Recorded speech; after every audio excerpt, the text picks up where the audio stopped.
And welcome back to the Daily Wrap. Unless you're now just joining us, you have seen the video going viral on social media where Ann McCorcoran, or Refugee Resettlement Watch, expresses her belief that a United Nations resettlement program, along with the United States, is pushing increasingly large numbers of Muslims into America, and that such a program imperils the future of the nation.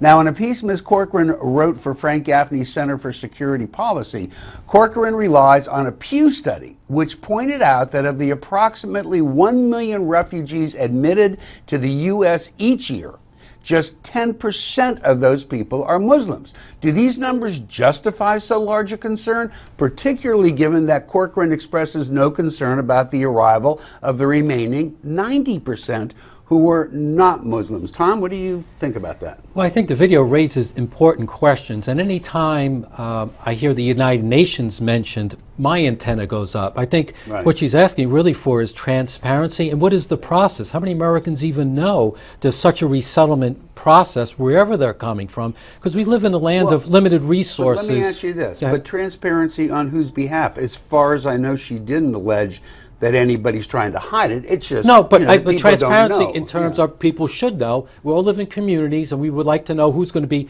parachuted into our community, regardless for what country, regardless of what religion, because there's going to be a drain on... I'll take your point on that. I can't. And because you said regardless of what any country, and I think that's not unreasonable. But Jonathan, she is not having a problem with the other 90%, or she's expressing no problem, and I read everything she wrote. She's only expressing a problem with this 10%. That strikes me as wrong somehow. So, you know, Rick, we cannot ignore the fact that wherever a Muslim immigration movement has happened in that country, there have been some issues.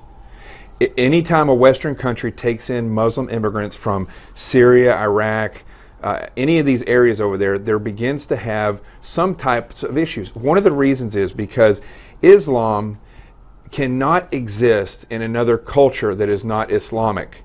But yet it does. There are many Muslims in America who were born here. Yeah. Okay. What I'm talking about is when you take the refugees out and you bring them into this country, they are not from a non-Islamic country. And I think what we're seeing here, where people are confusing racism, you're seeing a woman who has identified something that she is concerned about. And I think there's a lot of people that have this concern. Your point raises something that I'm always thinking about.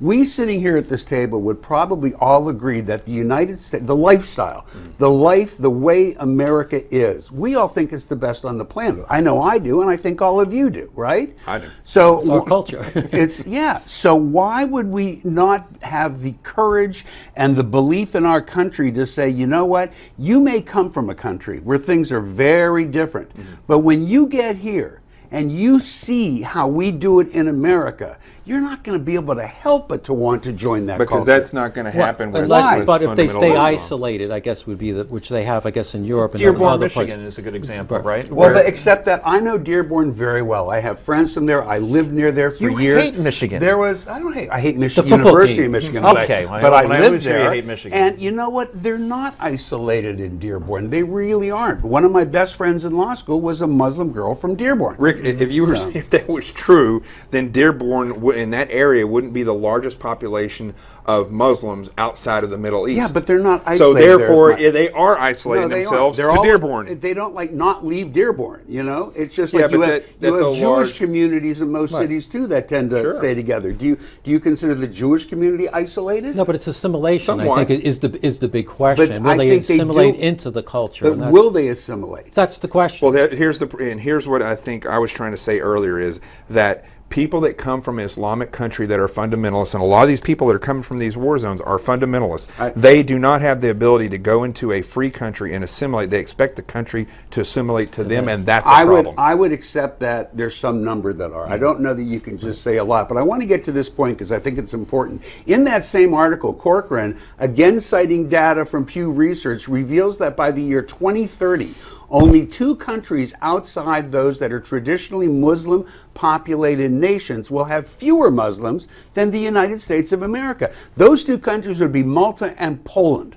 Indeed, as the chart reveals, only 0.5% of the world's Muslims will find their way to the Americas. That includes North America, Central America, and South America by the year 20. If these projections are anywhere near correct, why are we so freaked out about it when so few of those people are coming here? Just very quickly, Tom. Well, because this is something new and we need to understand more. Understanding more I like, and but also barring them out I don't like. The reproduction rate amongst immigrants that are Muslim, that's a problem. Fear of the unknown. No, fear of the unknown is my favorite answer. What do you think about this alleged refugee crisis? We know you're going to have something to say. Go to newsmaxtv.com/comments to say it. Let us know what you think. Coming up next, it's that time. We're going to read some of your viewer comments.